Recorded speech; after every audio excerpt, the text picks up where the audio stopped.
Muito boa tarde, muito bom, muito gostoso estarmos aqui nessa nossa dedicação, nessa nossa concentração, nessa focalização do que é mais importante. Muitas coisas nos dispersam na vida, muitas importâncias nos são apresentadas como fundamentais. Você tem que fazer isso, você tem que fazer aquilo, você tem que comprar isso, você tem que comprar aquilo, você tem que assistir isso, você tem que assistir aquilo. Muitas coisas parecem importantes quando, como disse Jesus a Marta, uma apenas é fundamental. Nós que temos muito medo de perdermos coisa e perdemos muito, estamos destinados a perder as coisas, porque as coisas não são permanentes. Estamos destinados a perder a vida, porque o corpo não é permanente. Muitas coisas, estamos preocupados com muitas coisas, mas uma apenas é fundamental. Escolhamos a melhor coisa, como ensinou o Mestre, e essa não nos será tirada. A única coisa que nunca nos vai ser tirada são as coisas internas, as coisas interiores, as coisas subjetivas, as conquistas verdadeiras, a fé, a esperança, o amor. Muito bom cultivarmos essa certeza, contermos essa hemorragia de vida que é dedicarmos vida às coisas que perecem e passar a concentrar essa dedicação de vida às coisas que permanecem. Não é? Como se pudéssemos gastar nosso dinheiro com um produto que não dura e fosse do mesmo preço e pudéssemos gastar com um produto que dura. Por quê? Ficarmos nos apegando a esses prazeres que hoje nos alegram e amanhã nos dão ressaca. Priorizarmos a compra de coisas que hoje estão como o máximo e amanhã já são superadas por outras coisas. Já não estão mais na moda, já não são mais na cor da tendência. Tantas ilusões que nos são vendidas e tal é a importância de realmente focarmos no fundamental. Seja bem-vinda, Regina Frutuoso, Rosa Nepomuceno, Paula Maria, Mônica Silva,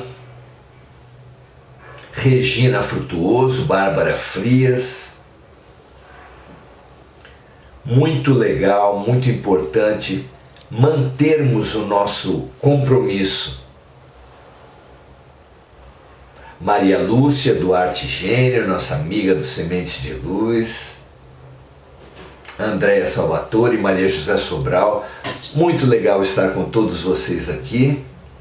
Hoje eu vou falar de uma sombra particularmente importante para mim. Uma sombra e uma luz, sempre um binômio, particularmente importante para mim. O criticismo e a aceitação. Por quê? O criticismo é particularmente importante para mim porque eu reconheço nesse ponto uma sombra minha. E esse tem sido, portanto, um objeto de estudo muito importante para mim, porque se eu reconheço a sombra, explorar, pesquisar, estudar esse tema passa a ser minha grande prioridade. E tem sido.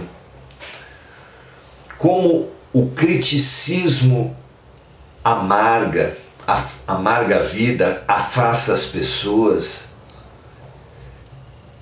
desgasta as nossas energias.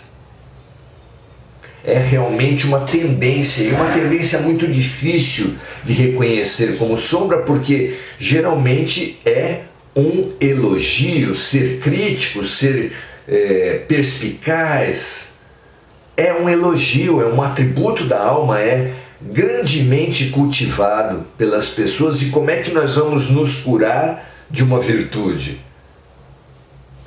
Não é? Jamais aprenderemos ou superaremos algo que nós vemos como uma qualidade.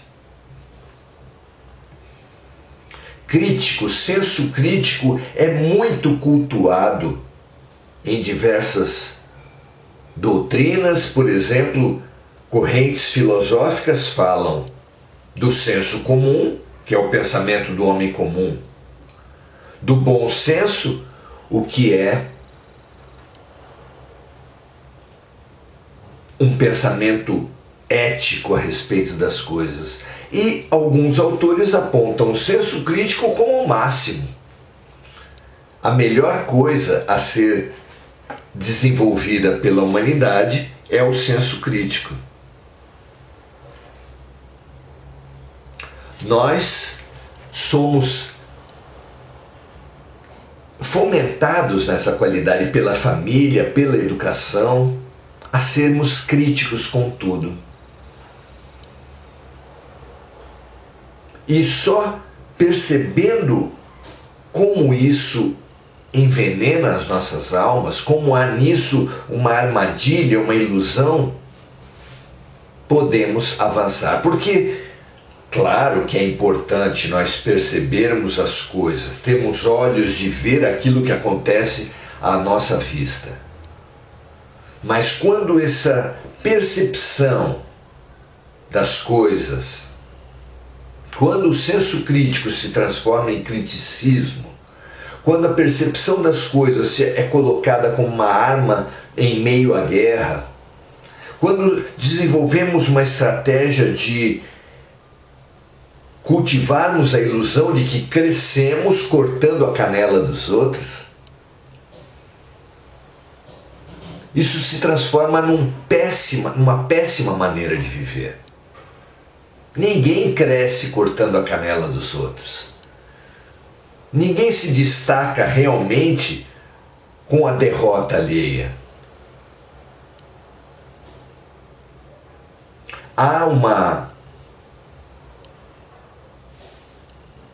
uma forma de reflexão sobre os padrões relacionais que é muito útil para pensarmos na nossa vida e que dá uma comparação com os esportes. Podemos pensar nas relações perde-perde. A relação perde-perde é comparável com as lutas, com o boxe, com o MMA, por exemplo, que é um esporte ao qual a pessoa se dedica. É um lugar, o ringue, no qual a pessoa entra sabendo que vai apanhar muito. Não é interessante isso? Uma pessoa entrar num lugar sabendo que vai levar muito soco, muito chute. E ela entra com um objetivo de bater mais, de socar mais, de chutar mais. É a relação perde-perde. Eu sei que irei perder, não a disputa, mas perder no sentido de ser agredido fortemente. E eu entro com a esperança de agredir mais, ainda mais fortemente. Muitas relações são assim. Muitos debates políticos são assim. Muitas disputas legais são assim. Se procura denegrir a figura do próximo. Muitas relações conjugais, às vezes a gente se vê armazenando mágoas, armazenando situações onde fomos atingidos, onde nos julgamos prejudicados pelo cônjuge. guardando essas mágoas para as ocasiões de conflito, onde, sabendo que receberemos acusações baseadas em mágoas do lado de lá, guardamos nossas mágoas para fazer acusações do lado daqui.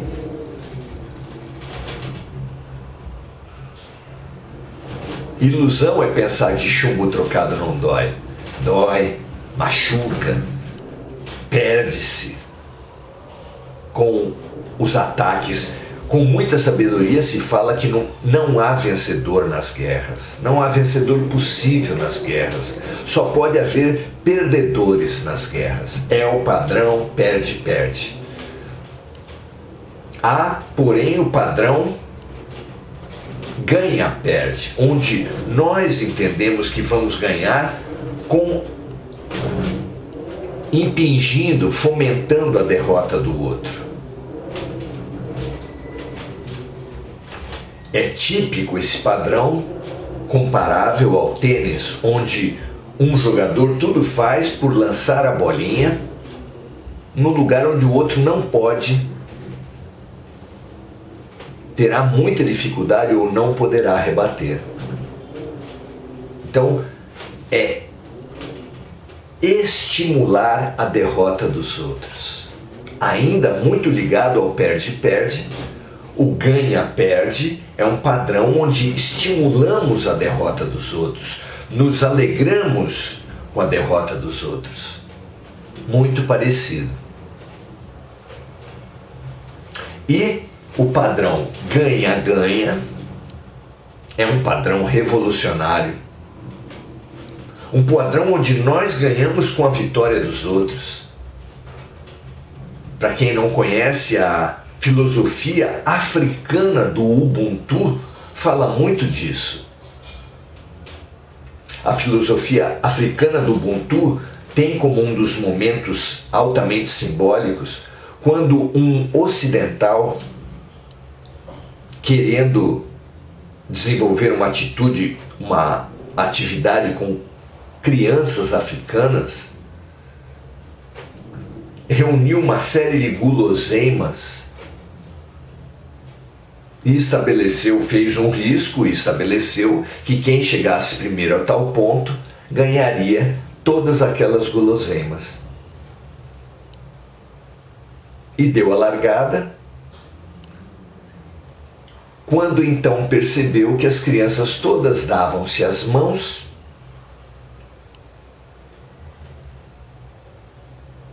e saíram correndo de mãos dadas,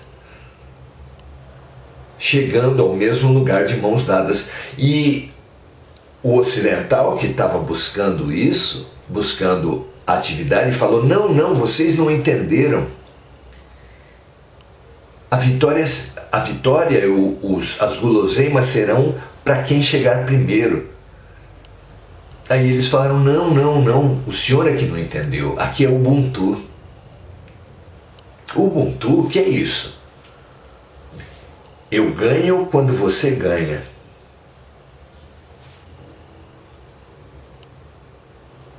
Não é bonito isso? E eles ganharam juntos e eles repartiram tudo por eles juntos. Essa, na nossa comparação com o esporte, seria algo parecido com o tênis. Também com uma bolinha, também com raquetes, também com 2 jogadores, mas seria o frescobol. O frescobol é parecido com o tênis, mas um jogador no frescobol faz questão, busca jogar a bolinha numa força, velocidade, numa altura, numa posição a melhor possível para o outro poder rebater também. Joga de uma forma que o outro possa rebater e o outro joga de uma forma que ele possa rebater, porque o divertimento dos dois é rebater o máximo de bolas. A vitória dos dois é que eles consigam muitas rebatidas sem a bolinha se perder. Ou seja, eu ganho quando você ganha. Um outro padrão relacional. Uma outra maneira de encarar as coisas. o perceber, o colocar-se no lugar do outro, porque para colocar a bolinha no lugar exato, eu me coloco no lugar do outro, eu busco rebater da melhor maneira para o outro e o outro mesmo com relação a mim. É a busca do bem, não mais o bem individual, mas o bem coletivo. Eu sou quando você é. A minha alegria é a sua alegria. A minha vitória é a sua vitória. Temos vivido até agora no perde-perde, no ganha-perde, e estamos precisando de um novo padrão para uma nova terra, um novo padrão de relacionamentos. É urgente que nós nos debrucemos sobre esse novo padrão de relacionamento. Foi pelo ganha-perde ou pelo perde-perde que nós geramos inimigos, que nós nos envolvemos num círculo de vinganças mútuas, constituindo relações nas nossas famílias, nos nossos casamentos, nos nossos locais de trabalho,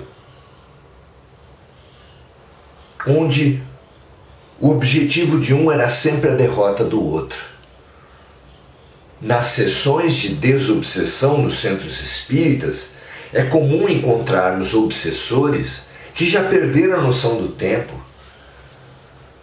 que se fixaram, se obcecaram, porque a obsessão do outro pressupõe uma auto-obsessão, se obcecaram num certo período, numa certa vida, numa certa situação, onde eles foram prejudicados por aquela pessoa e agora tem como único sentido da sua vida prejudicar também a outra pessoa.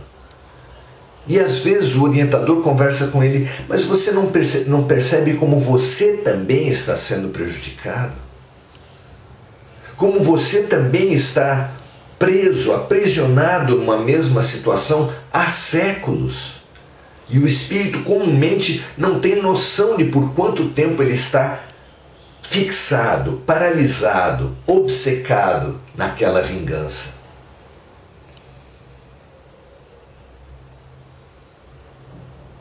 Outra frase que fala muito disso é vingança é um veneno que a gente toma e espera que o outro morra. A vingança, em primeiro lugar, intoxica o vingador, pode até atingir a outra pessoa, a vítima, mas na verdade, certamente, inevitavelmente atingirá, paralisará, intoxicará o vingador. Precisamos muito compreender como os rivais, os inimigos, os guerreiros, temos nos aprisionado nesse padrão doentio. E como poderemos ganhar quando desenvolvemos relações comerciais onde não quisermos ganhar sobre os outros, mas quisermos ter um padrão de relacionamento em que ganhemos os dois? São assim que se constroem relações comerciais de médio prazo, longo prazo.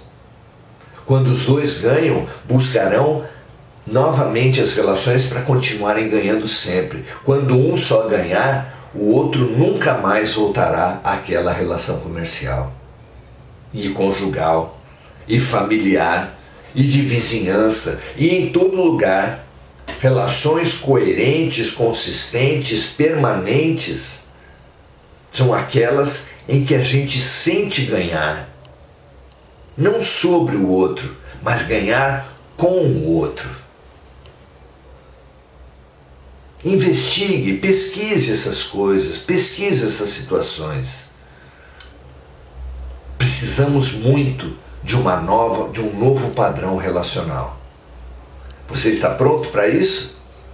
Para buscar relações sem dominação, relações de cooperação, onde um coopere com o outro? Foi para isso que nós fomos criados, meus amigos, minhas amigas. Foi por isso que a vida estimulou a incompletude que se completa no outro. Por exemplo, na relação entre homem e mulher. Homens e mulheres são incompletudes que se completam no outro. Sem essa complementação não haveria sobrevivência da espécie. Ricos e pobres também somos convidados a essa incompletude que se completa no outro. As diferentes culturas e raças, quantos brasileiros têm a aprender com os japoneses, com os africanos, com os europeus, com os norte-americanos, e os outros também têm a aprender conosco. Mas apenas quando sairmos da guerra, da competição, da exploração, da supremacia. Não há classes superiores, não há raças inferiores, não há sexo frágil. Todos cresceremos quando aprendermos a nos colocar no lugar do outro. E isso precisamos aprender a fazer nessa vida. Cada vez mais nos colocar no lugar do outro e aprendermos, homens com mulheres, ricos com pobres, brasileiros com estrangeiros. Aprendermos que a vida sabe tanto dessa prioridade de que crescer, nos expandir, nos colocar no lugar do outro, que quando nós não fizermos isso por boa vontade, a vida nos colocará no lugar do outro. De forma que o rico que explorou pobres, o homem que maltratou mulheres, em outras vidas, tendem a vir os homens que exploraram mulheres como mulheres, reencarnar como mulheres, os ricos que exploraram pobres, reencarnar como pobres. Não como punição, mas como método didático da vida a fazer na carne o que nós precisaríamos fazer com o espírito, de fazer pela obrigação o que deveríamos ter feito por boa vontade. Aprendamos isso. E valorizemos a empatia, a compaixão em todas as situações, em todos os momentos. Se toda a Terra hoje for estimulada pela nossa certeza da compaixão, da cooperação, da empatia, nós poderemos contribuir demais na pacificação de todas as relações entre as classes, entre os sexos, entre as nações, entre as religiões, porque todas as diferenças foram colocadas por Deus para que nós aprendêssemos a cooperar, a confraternizar, a nos unir, a caminho de nos amarmos uns aos outros. Prontos para esse aprendizado? Que assim seja para vocês e para mim. Muito legal, mais uma vez, aprendermos juntos, nos estimularmos juntos para vivermos esses novos ensinamentos. Unidade na diversidade para vocês. Cooperação na incompletude. Aprendizado e cura na diferença. Que assim seja, paz e bem, paciência, persistência, tolerância e aprendizado para todos nós. Até a próxima.